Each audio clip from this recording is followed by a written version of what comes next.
Selamat malam teman-teman yang ada di rumah. Pada kesempatan malam hari ini kita berkumpul untuk memuji dan memuliakan nama Tuhan dalam ibadah GPS Korops 2 Jakarta. Sebelum kita memulai ibadah, kita mau bersatu dalam doa. Tuhan Allah Bapa kami yang berada di kerajaan surga, terima kasih Tuhan kalau pada kesempatan malam hari ini kami bisa ibadah bersama melalui online. Tuhan, kiranya Kau pimpin, Kau sertai semuanya Tuhan. Kau berkati juga pada malam hari ini. Kiranya Engkau selalu ada dalam hidup kami. Hanya dalam nama-Mu Tuhan Yesus kami bersyukur, amin. Ya, pada malam hari ini kita mau bersatu. Kita mau menyerukan nama Tuhan kita, Tuhan Yesus Kristus yang hidup. Kita mau angkat satu penyanyian, serukan namanya. Dia yang berkuasa, Dia yang bertata atas hidup kita. Tuhanku maha besar, Tuhanku maha kuasa, Raja di atas segala raja.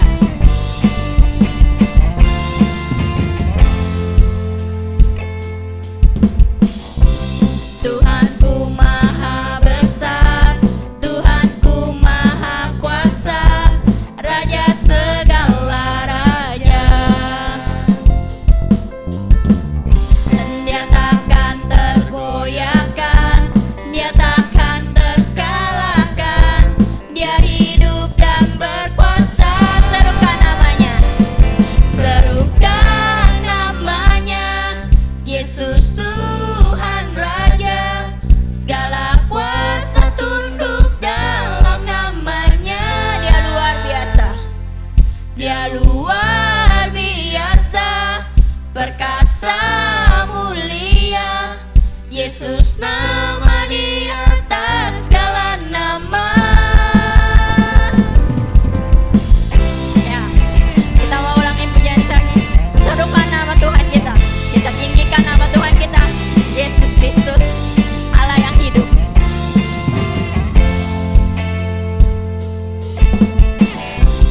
Tuhanku maha besar, Tuhanku maha kuasa, Raja segala raja. Dia takkan tergoyahkan, Dia takkan terkalahkan, Dia hidup dan berkuasa. Serukan namanya, serukan namanya, Yesus Tuhan Raja. Segala kuasa tunduk dalam namanya. Dia luar biasa, perkasa mulia, Yesus nama di atas segala nama. Serukan namanya, serukan namanya, Yesus Tuhan Raja. Segala kuasa tunduk dalam namanya. Dia luar biasa,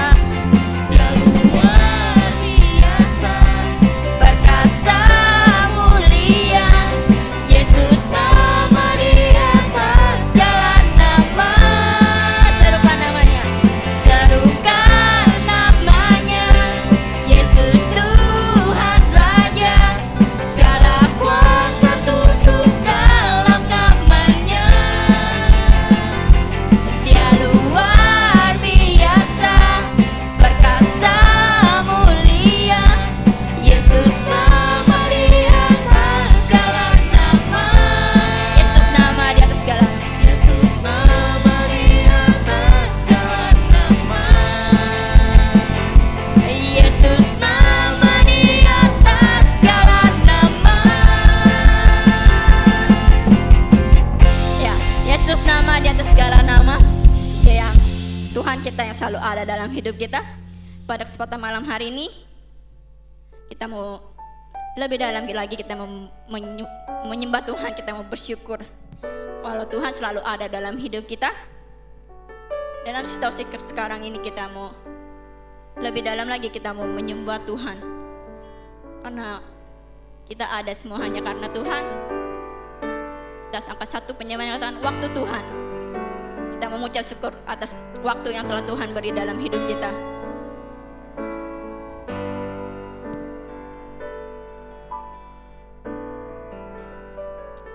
Bila Kau izinkan sesuatu terjadi, percaya semua untuk kebaikanku. Bila nanti telah tiba waktumu, ku percaya kuasa-Mu memulihkan hidupku. Waktu Tuhan pasti yang terbaik, walau kadang tak mudah dimengerti. Lewati cobaan,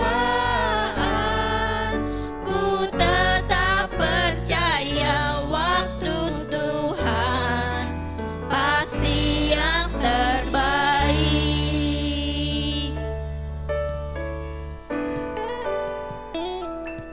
Bila Kau izinkan sesuatu terjadi,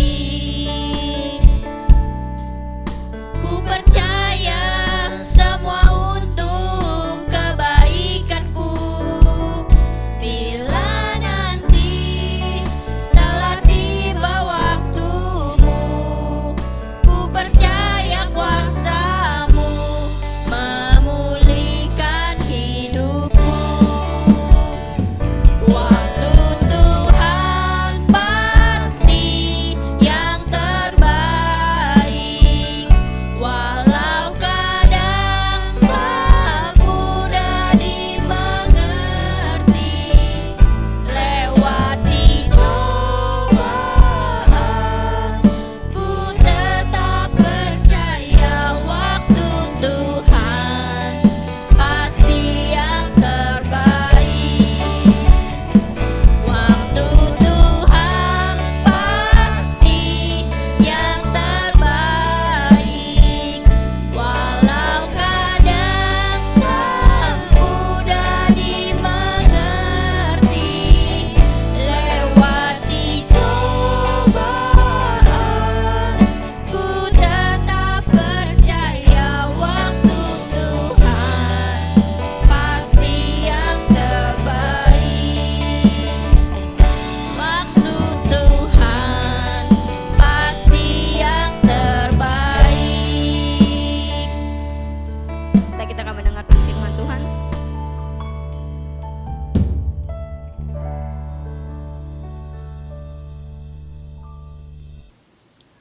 Selamat malam para pembawa suluh sekalian.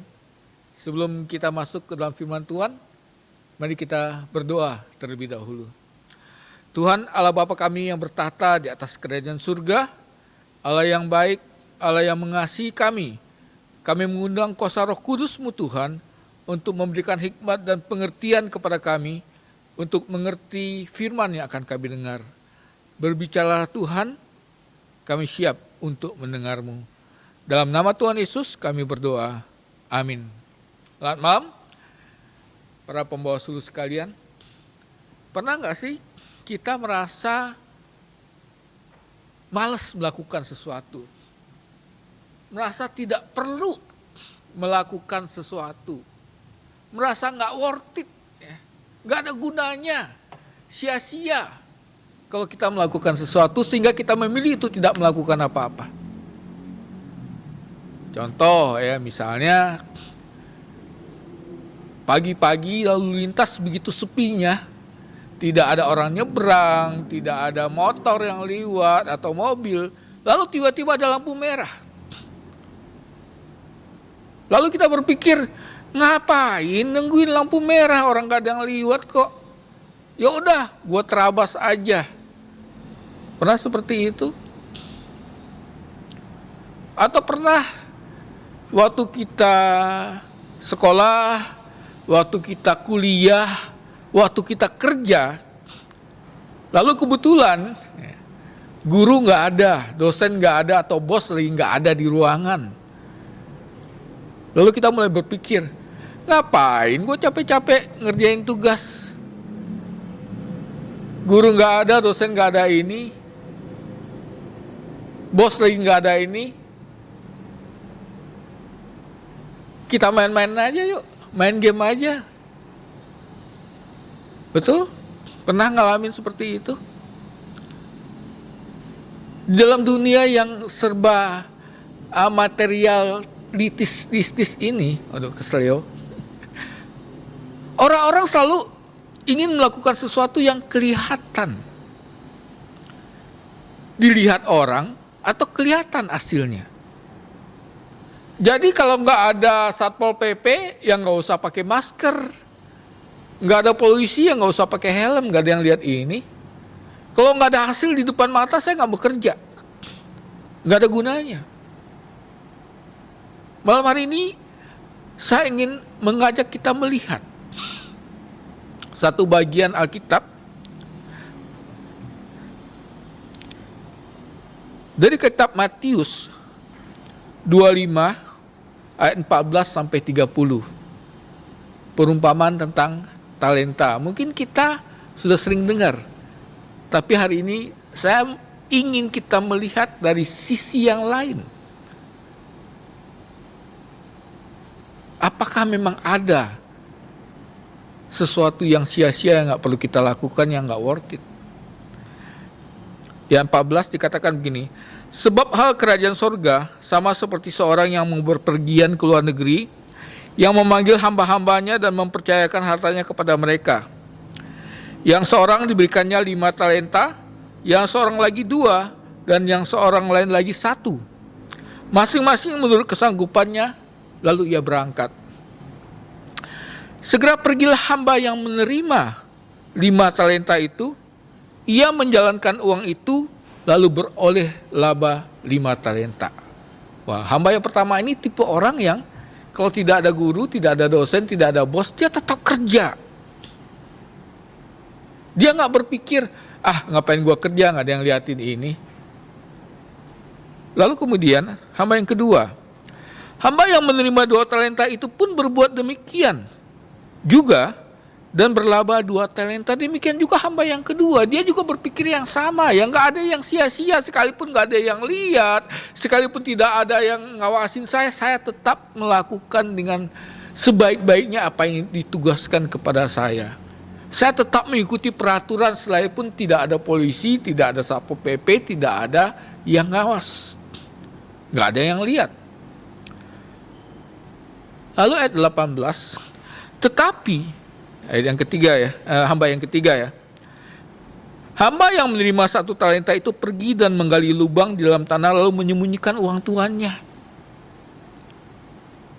Ini model orang yang merasa, ngapain saya melakukan pekerjaan sia-sia, bos lagi pergi ini, guru lagi nggak ada ini, dosen lagi nggak masuk ini, ngapain gue kerja capek-capek. Ayat 19, lama sesudah itu pulanglah tuan hamba itu lalu mengadakan perhitungan dengan mereka. Hamba yang menerima 5 talenta itu datang dan ia membawa laba 5 talenta. Katanya, Tuan, 5 talenta Tuhan percayakan kepadaku. Lihat, aku telah beroleh laba 5 talenta. Maka kata tuannya itu kepadanya, baik sekali perbuatanmu itu, hai hambaku yang baik dan setia. Engkau telah setia dalam perkara kecil, aku akan memberikan kepadamu tanggung jawab dalam perkara yang besar. Masuklah dan turutlah dalam kebahagiaan Tuanmu. Lalu datanglah hamba yang menerima 2 talenta itu. Katanya, Tuan, 2 talenta Tuhan percayakan kepadaku. Lihat, aku telah beroleh laba 2 talenta. Maka kata tuannya itu kepadanya, baik sekali perbuatanmu itu, hai hambaku yang baik dan setia. Engkau telah setia memikul tanggung jawab dalam perkara yang kecil, aku akan memberikan kepadamu tanggung jawab dalam perkara yang besar. Masuklah dan turutlah dalam kebahagiaan Tuhanmu. 2 orang pertama ini, yang sekalipun tidak ada tuannya, tidak ada bos, dia kerja dengan sungguh-sungguh. Dia berusaha dengan sungguh-sungguh melakukan apa yang ditugaskan. Dan kata pepatah apa? Hasil itu pasti karena usaha. Nggak usaha, nggak akan ada hasil. Bukan masalah Ada yang lihat atau yang tidak lihat. Hasil itu tidak ditentukan oleh siapa yang lihat dan tidak lihat, tetapi hasil itu diusahakan oleh apa yang kita lakukan. Lalu hamba yang ketiga, kini datanglah juga hamba yang menerima 1 talenta itu dan berkata, Tuhan, aku tahu bahwa Tuhan adalah manusia yang kejam, yang menuai di tempat di mana Tuhan tidak menabur, dan yang memungut dari tempat di mana Tuhan tidak menanam. Karena itu aku takut dan pergi menyembunyikan talenta Tuhan itu di dalam tanah. Ini, terimalah kepunyaan Tuhan. Hamba yang ketiga, yang berpikir ngapain gue kerja gak ada yang liatin. Ngapain gue usaha enak amat. Si bosnya santai-santai pergi terus gue suruh kerja.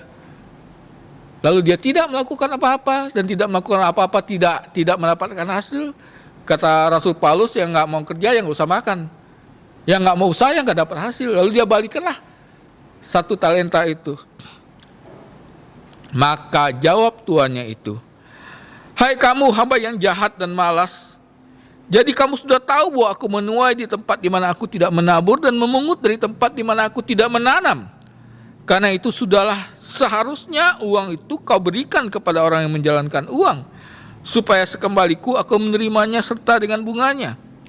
Sebab itu ambillah talenta itu daripadanya dan berikanlah kepada orang yang mempunyai 10 talenta itu. Karena setiap orang yang mempunyai kepadanya akan diberi, sehingga ia berkelimpahan. Tetapi siapa yang tidak mempunyai apapun juga yang ada padanya akan diambil daripadanya. Dan campakkanlah hamba yang tidak berguna itu ke dalam kegelapan yang paling gelap, di sanalah akan terdapat ratap dan kertas gigi. Hamba yang ketiga ini yang berpikir gak worth it, gak ada gunanya, ngapain lu capek-capek ngerjain tugas guru online, tugas dosen online, ngapain di rumah kerja work from home. Bos nggak lihat ini, santai-santai aja di rumah. Nggak ada yang tahu ini kita kerja atau enggak. Ini model hamba yang ketiga. Saudara,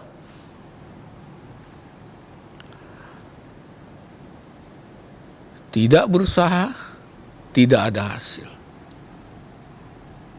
Hamba yang ketiga ini tidak mendapat apapun. Dan yang terjadi adalah apa yang ada padanya diambil dan diberikan kepada hamba yang rajin. Apa yang kita pelajari di bagian peristiwa ini? Yang kita pelajari adalah tidak ada hal yang sia-sia kalau kita melakukan sesuatu yang baik, sesuatu yang bermanfaat, sekalipun mungkin tidak ada yang lihat kita. Mungkin tidak ada yang mengawasi kita, tapi kita tetap melakukan yang baik, yang terbaik. Seringkali kita merasa kegiatan-kegiatan yang enggak memberikan hasil langsung, contoh ya, ibadah online. Ngapain ibadah online? Nggak ada yang liatin ini, nggak ada yang tahu gue ibadah atau enggak. Kalau ditanya bilang aja ibadah. Buang-buang waktu. Mendingan gue ngumpulin poin di game gue. Ada yang berpikir seperti itu. Sia-sia berbuat baik. Gak ada yang lihat. Ngapain gue bantu-bantu orang? Kecuali gue disorot kamera TV, baru gue bantu. Kelihatan. Banyak yang berpikir sebegitu. Tetapi hari ini kita belajar bahwa tidak ada yang sia-sia kalau kita melakukan yang baik untuk Tuhan. Tidak ada yang tidak worth it kalau kita melakukan yang benar di hadapan Tuhan. Sekalipun mungkin orang tidak tahu, atau sekalipun mungkin orang menyalahartikan apa yang kita buat, atau sekalipun ada orang yang memanfaatkan kebaikan kita. Tapi itu tidak harus membuat kita berhenti berbuat baik. Tidak harus membuat kita berhenti mengikuti apa yang Tuhan minta. Tidak harus membuat kita berhenti beribadah kepada Tuhan hanya karena ada pandemi.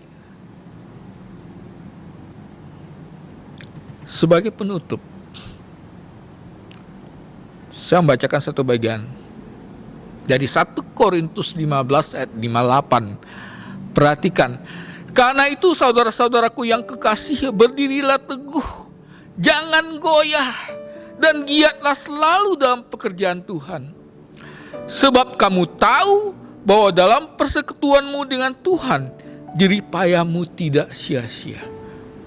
Sebab kamu tahu bahwa dalam persekutuanmu dengan Tuhan, jeripayamu tidak sia-sia. Luar biasa, ayat ini mengingatkan kita, nggak ada yang sia-sia. Tidak ada yang sia-sia kalau kita melakukan sesuatu untuk Tuhan, bersama Tuhan, mengikuti apa yang Tuhan minta. Melakukan yang baik, yang benar di hadapan Tuhan. Tidak ada yang sia-sia. Kita lihat kisah perumpamaan tentang talenta tadi. Yang dapat 5 talenta, yang dapat 2 talenta melakukan dengan sungguh-sungguh dan mereka mendapatkan hasil. Tetapi yang tidak melakukan apa-apa, yang berpikir sia-sia melakukannya. Hamba yang ketiga, dia tidak mendapatkan hasil. Bukan hanya tidak mendapatkan hasil, tapi yang ada padanya diambil. Diberikan kepada orang lain.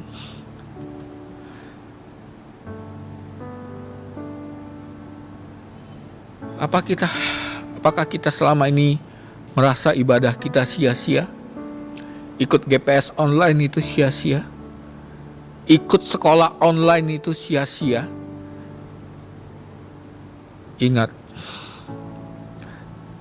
sebab kamu tahu bahwa dalam persekutuan dengan Tuhan, jeripayamu tidak sia-sia. Tidak ada yang sia-sia di dalam Tuhan. Mari kita berdoa. Tuhan Yesus, terima kasih kalau hari ini kami diingatkan bahwa tidak ada yang sia-sia jikalau kita melakukannya untuk Tuhan. Apapun yang kami lakukan, baik kami bekerja, kami sekolah, kami ibadah, semuanya kalau kami lakukan di hadapan Tuhan, tidak ada yang sia-sia. Makasih Tuhan, dalam nama Tuhan Yesus kami berdoa. Amin. Selamat malam para pembawa suruh sekalian. Demikianlah firman Tuhan hari ini. Sampai ketemu pada ibadah online berikutnya. Terima kasih, Tuhan Yesus memberkati kita semua. Amin.